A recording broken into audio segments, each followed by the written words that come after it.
What's Cooking program, nationwide, coast to coast, CRN Digital Talk Radio. I'm Michael Horn. That's Paul Stern. Jack Roberts, our executive producer, has been a little under the weather, ladies and gentlemen, and hopefully he's getting stronger. I talked to him yesterday. Seems to be doing better, and he's in the hospital, but hopefully he'll be back here soon. In the meantime, Diamond Dave Petty and the lovely Claudia McMahon, who is from the famous Ed McMahon family, have been doing a mediocre job at getting...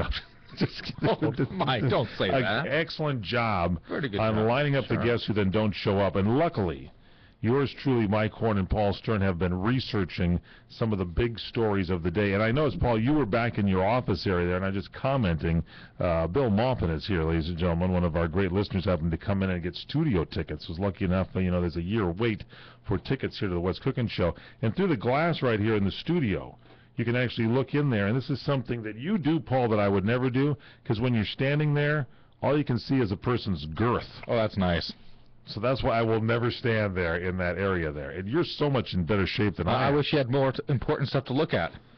That's all we have here in the studio. I guess. Mike, I was mentioning that I'm surprised, but a lot of restaurants nowadays are requesting, or at least offering to their customers and patrons to fill out some kind of a customer survey on their dining experience. Yes. And hotels. And hotels, too. Of course, hotels have been doing it for, I think, a long time. But I noticed that a lot of the time you'll go to a fast food restaurant, and on the back of the receipt, they'll tell you there's like a website or a number to call to kind of go to kind of give an assessment of your dining experience. Sometimes they'll say you can win something. Now, everybody's doing it. You can even following a truck, and the guy will say, "How am I driving?" as he's weaving down the roadway, and I don't want to embarrass the guy. You can go to like a Macy's department store, and they'll hand you a website to do a survey. I will do it if I get exceptional service. But sometimes they just like ask for it. Like you go to the service department of a car and say, "Oh, how was I?" And there'll be signs up, "We strive for 5." So it's like you feel like one time I gave the guy like a 4, and the guy called me back and he was like, "You thought like fired. I murdered somebody in his family." He was putting me through. "What happened? What didn't you like?" I goes, "Well, you didn't get the car done on time." I started to defend my actual 4 selection. So now I just say, they ask me, "How was it?" "Oh, 5." Well, and they just intimidated me. I hate to say, with today's economy, with the economy being the way it is, you can't afford to get anything less than the best review, because it'll all be taken into consideration. I hate to say this, my dad, sometimes. Oh, you want to get your dad on the phone. And I hate to even I hate to kind of bring it up, but sometimes there's like a communication problem because my dad is very hard of hearing. What?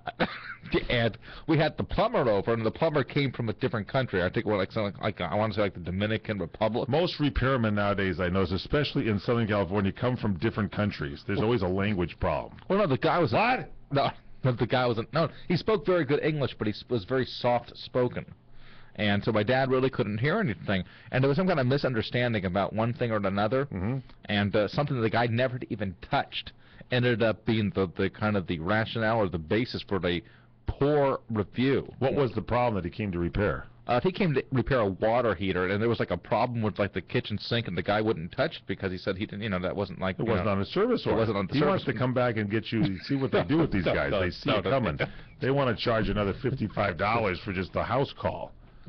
I had a cable guy do that one time. Some of the cable guys, they farm out their installations. That's not what happened. And so I listened to this one. It's a true story. I wanted to have my phone converted over, and I said, "Hey, I got a second line. Why don't you convert that too?" They go, "It's not on my order. You'll have to call back." And then I roll and get another truck order. They make more money that way. No, that's not what happened. What actually happened was the guy said that he would go, he actually did look at it, but he said that if he was to work on it, he would have to charge them like what he would charge for their standard repair. So the guy actually, on his own time, went out and got a part and brought it back and did the installation. So what was your dad upset about? He had misunderstood something that he had repaired. There was something additionally wrong, other than what he had repaired. I would not. Something that he never even touched was like the cause for the Your complaint. house is like an accident waiting to be happened on a repair. I would not go to your place. It's a tough call. It is a tough call. Really I admit it, and it has nothing to do with the quality of service. Now, getting back to this Roy Rogers auction, and apparently this museum was, for Roy Rogers Museum, for you Roy Rogers fans, was in Victorville, California, moved to Branson, and we invited Bill Maupin to come and make the long trek in from Iowa. Put those headsets on, because you have been to Branson, and were you at the Roy Rogers actual museum, Bill?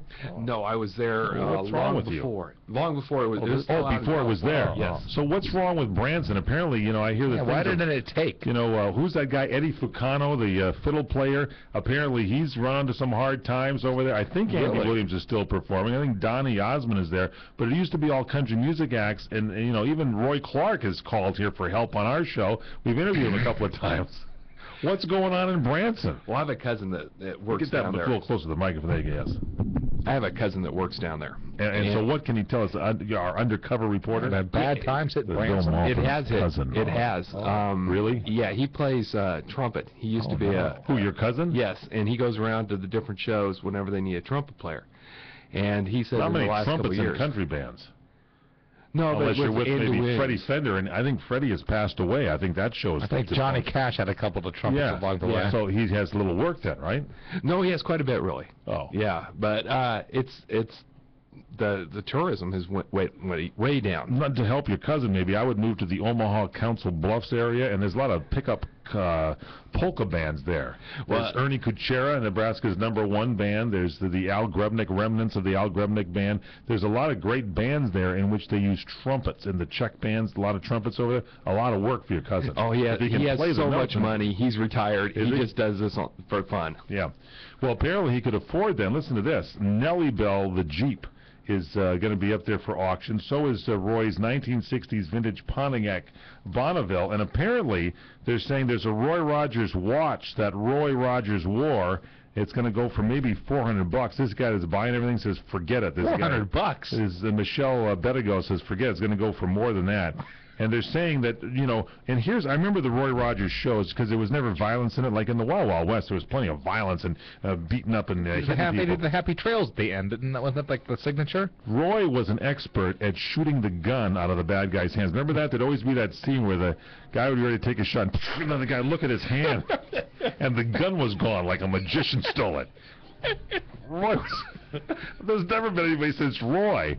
I mean, I don't want to cast aspersions on our Robert Conrad, the American icon, but I never saw James West that much of a marksman to be able to actually shoot the gun out of a guy's hand in every episode every week. Pew! And the guy would look like, and his hand is still there. That must scare the bad guy. The gun is gone. You got to hit just the tip of the gun. That's amazing. And they're saying that Roy Rogers and Dale Evans were the Brad and Angelina of their time. Oh, you stop it. Please, give me a break. They adopted kids.